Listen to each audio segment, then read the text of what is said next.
Halo sahabat Arkeovlog, jumpa lagi. Apakah sudah seruput kopinya hari ini? Edisi kali ini kita akan kembali jalan-jalan ke Candi Surowono yang ada di Kediri, Jawa Timur. Dalam edisi sebelumnya, kita sudah mencoba membahas beberapa pikiran tentang aspek kesejarahan dari Candi Surowono. Nah, di edisi kali ini saya ingin mengajak sahabat semua untuk membaca pesan apa yang ingin disampaikan leluhur kita melalui relief-relief yang terpahatkan sangat indah di tubuh Candi Surowono ini. Jadi besok kalau ke Candi Surowono tinggal nonton lagi aja video ini ya. Panel relief di Candi Surowono agak berbeda dengan relief di candi-candi lainnya. Kenapa demikian? Karena cara baca relief di candi ini tidak berurutan. Kok bisa ya? Umumnya ada dua cara untuk membaca cerita yang tergambar dari relief pada sebuah candi. Cara yang pertama adalah pradaksina, yaitu membaca cerita relief mengikuti arah jarum jam, sehingga kita posisi badan waktu mengelilingi candi jadi mengkanankan candi. Cara yang kedua adalah prasawya, yaitu membaca cerita relief secara berlawanan arah jarum jam, sehingga posisi badan kita menjadi mengkirikan candi. Nah, di Candi Surowono ini unik, karena cara baca cerita di relief ini tidak mengikuti urutan dua cara tadi. Kenapa ya kok begitu? Nah, silakan bagi sahabat Arkeovlog yang butuh ide tema untuk skripsinya, bisa membahas candi ini. Ada 3 buah cerita yang termuat dalam relief di Candi Surowono, yaitu cerita Arjuna Wiwaha, cerita Bubuh Sah Gagang Aking, dan cerita Sri Tanjung. Dan juga ada cerita-cerita panel tantri yang ada di kaki candi. Nah, untuk cerita Bubuh Sah Gagang Aking sudah pernah saya ceritakan di edisi sebelumnya ketika berkunjung ke Candi Panataran. Kalau cerita Sri Tanjung, saya pernah menjelaskannya ketika berkunjung ke Candi Jabung yang ada di Probolinggo. Nah, sekarang kita menuju ke relief yang berisi cerita Arjuna Wiwaha. Kitab Arjuna Wiwaha disusun oleh Pukanwa yang ia buat sebagai persembahan kepada Raja Airlangga di abad ke-11 Masehi. Purbacaraka berpendapat bahwa Kakawin Ramayana merupakan karya sastra Jawa kuno yang berakhir sekitar tahun 930 Masehi. Sedangkan semenjak Arjuna Wiwaha dan seterusnya, dapat dipastikan karya sastra itu berasal dari Jawa Timur atau dari Bali. Hal ini disebabkan karena semua kakawin yang berasal dari Jawa Timur diawali dengan sebuah manggala, sedangkan Ramayana tidak diawali oleh suatu prolog serupa. Prosodinya pun berbeda. Oke, untuk singkatnya, baik kita mulai ya. Cerita dimulai dari seorang raja raksasa yang bernama Niwata Kawaca. Ia sedang mempersiapkan penyerangan untuk menghancurkan surga sebagai tempat dari kerajaan Dewa Indra. Niwata Kawaca adalah seorang raksasa yang memiliki kekuatan besar sehingga tak mudah untuk dikalahkan, baik oleh dewa maupun oleh golongan raksasa itu sendiri. Dewa Indra pun memutuskan untuk meminta bantuan dari seorang manusia. Ia kemudian memilih Arjuna yang saat itu sedang bertapa di Gunung Indrakila.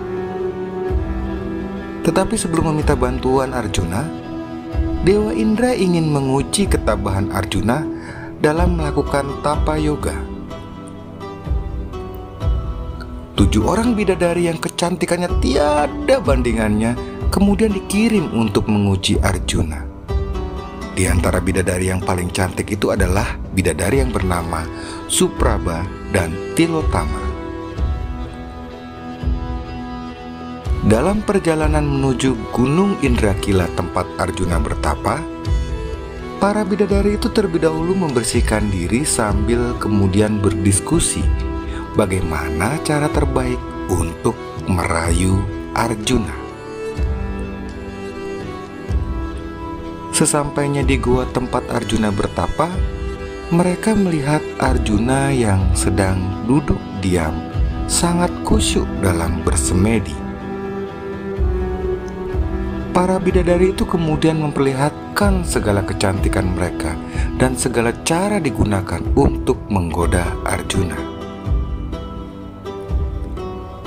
Tapi yang mereka lakukan ternyata sia-sia belaka. Arjuna sama sekali tidak tergoda dengan bujuk rayu mereka. Para bidadari itu pun kembali ke surga dengan sedih dan melaporkan kepada Dewa Indra. Para dewa merasa gembira karena dengan demikian terbuktilah kesaktian dari Arjuna yang telah melewati godaan dari para bidadari itu. Tapi masih ada satu hal yang mengganjal di benak para dewa. Apakah tujuan Arjuna mengadakan tapa yoga karena untuk memperoleh kebahagiaan dan kekuasaan bagi dirinya sendiri? Ataukah untuk kebaikan sesama manusia? Dewa Indra pun memutuskan untuk mendatangi Arjuna dengan menyamar sebagai seorang bijak tua. Sesampainya di gua tempat Arjuna bertapa, orang tua bijak yang merupakan penyamaran dari Dewa Indra disambut dengan penuh hormat oleh sang Arjuna. Arjuna pun menjelaskan bahwa satu-satunya tujuannya dalam melakukan tapa brata ialah memenuhi kewajibannya selaku seorang ksatria untuk membantu kakaknya, yaitu Yudhistira, yang ingin merebut kembali kerajaannya demi kesejahteraan seluruh dunia. Mendengar itu, Dewa Indra merasa puas. Kemudian ia mengungkapkan siapa diri dia sebenarnya, dan ia kemudian meramalkan bahwa Dewa Siwa akan berkenan kepada Arjuna. Dewa Indra pun kembali ke surga. Arjuna meneruskan tapa bratanya. Rencana Dewa Indra untuk meminta bantuan Arjuna terdengar oleh Raja Raksasa. Ia kemudian mengutus seorang raksasa lain yang bernama Muka untuk membunuh Arjuna. Dalam wujud seekor babi hutan, Muka kemudian mengacaukan hutan-hutan yang ada di sekitar dari Gunung Indrakila. Arjuna yang sedang bertapa kemudian terkejut dengan suara hiruk-pikuk yang ada di dekatnya. Ia kemudian mengangkat senjatanya dan keluar dari guanya.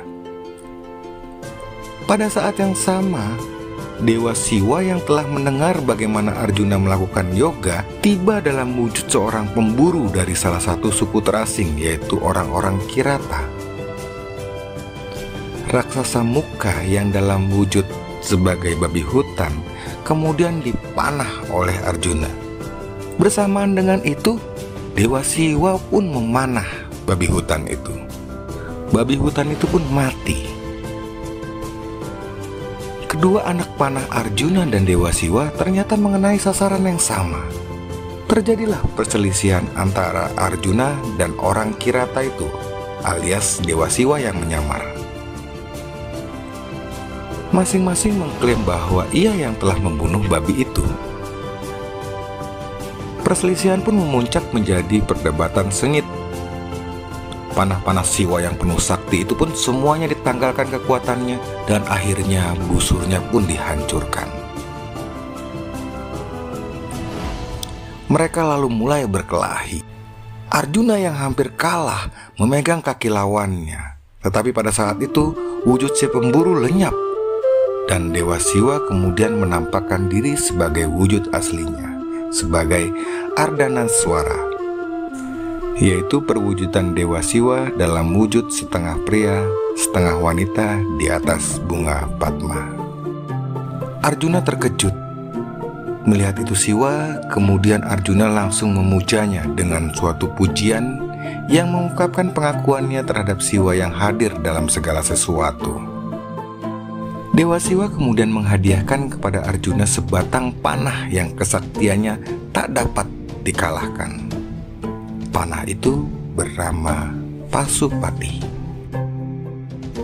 Dewa Siwa juga memberitahu bagaimana cara menggunakan panah itu. Selepas itu Dewa Siwa pun lenyap dari pandangan Arjuna. Setelah Dewa Siwa menghilang, datanglah dua apsara, yaitu makhluk setengah dewa dan setengah manusia, membawa sepucuk surat dari Dewa Indra. Ia minta agar Arjuna bersedia menghadap dan membantu para dewa dalam rencana mereka untuk membunuh raksasa Niwata Kawaca. Mendengar itu, Arjuna merasa ragu karena hal ini berarti ia akan lebih lama berpisah dari saudara-saudaranya. Tetapi akhirnya Arjuna pun setuju.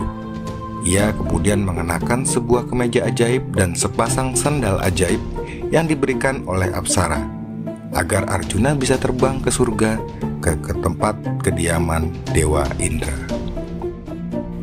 Di surga, Arjuna disambut dengan gembira oleh para dewa.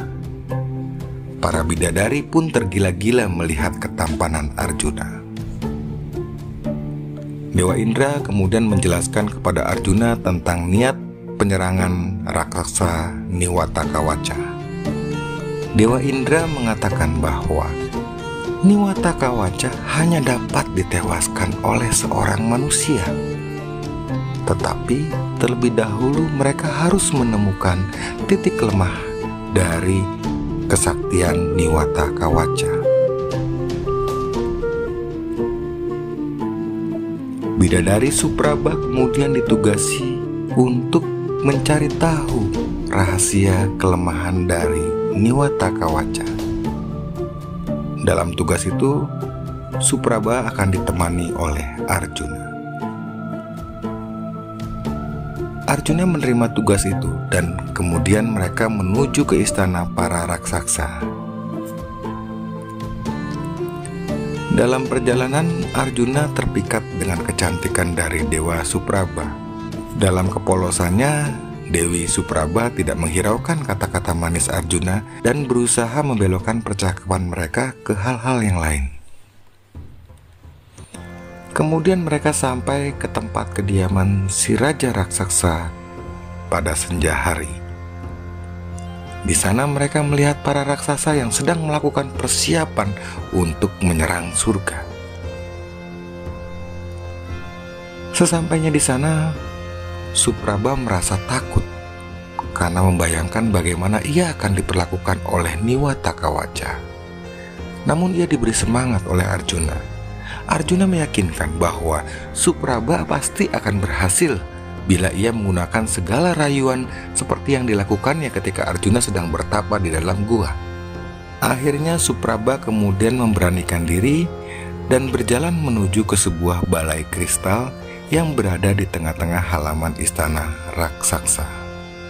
Arjuna menyusul dari dekat, namun ia menggunakan kesaktiannya agar tidak dapat terlihat oleh siapapun.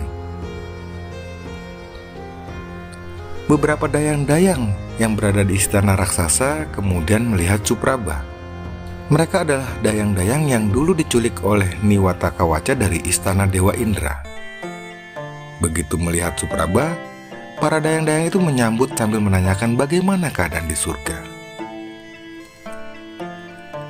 Supraba kemudian bercerita kepada para dayang-dayang itu bahwa ia meninggalkan surga atas kemauannya sendiri, karena ia tahu bahwa surga akan dihancurkan oleh Niwata Kawaca. Oleh karena itu, ia kemudian memilih memihak Niwata Kawaca. Mendengar itu, dua orang dayang-dayang kemudian menghadap dan menceritakan kepada Raja Niwata Kawaca. Bagaikan mendengar petir di siang bolong, Niwata Kawaca yang telah lama jatuh cinta pada kecantikannya Supraba seketika bangun dari tidurnya dan menuju ke Taman Sari. Ketika bertemu Supraba, Niwatakawaca tidak dapat menahan nafsunya.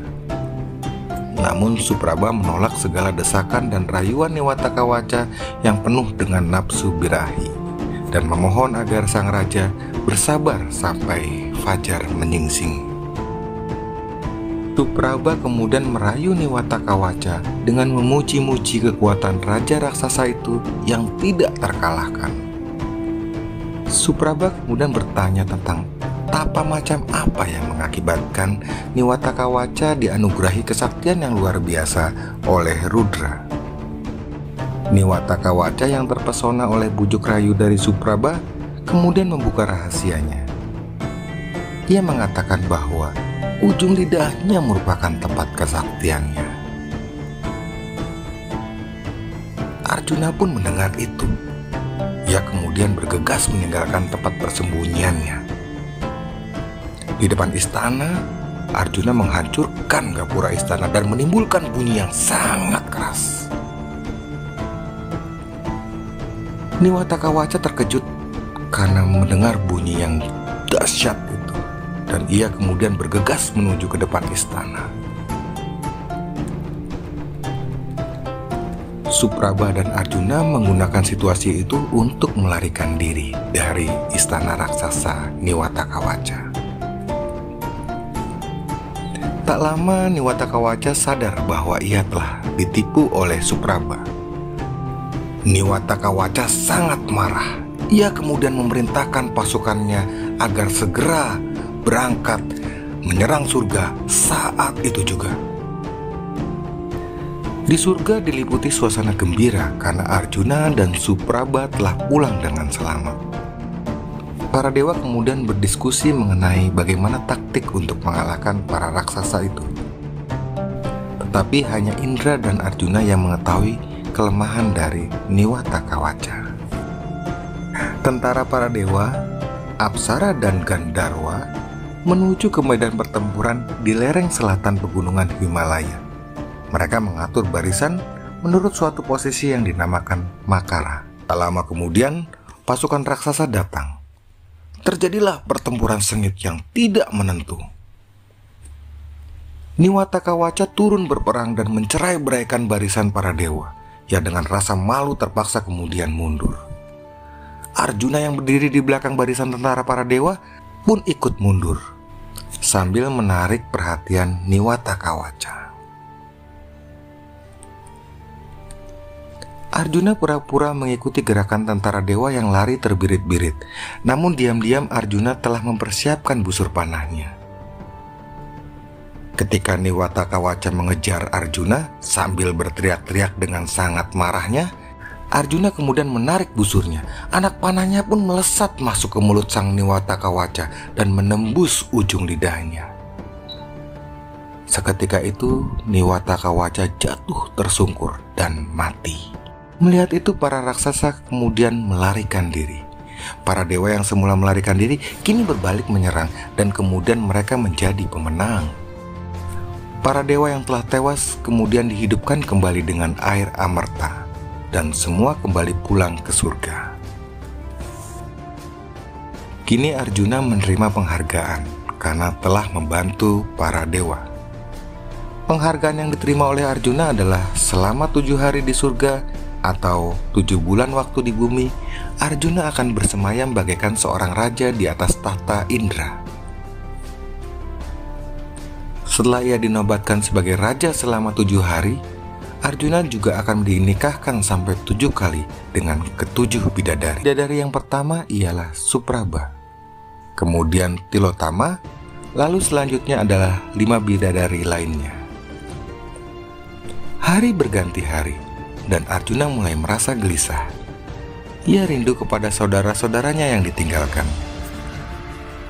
Ketika waktu 7 hari di surga atau 7 bulan waktu di bumi itu sudah lewat, Arjuna kemudian mohon diri kepada Dewa Indra.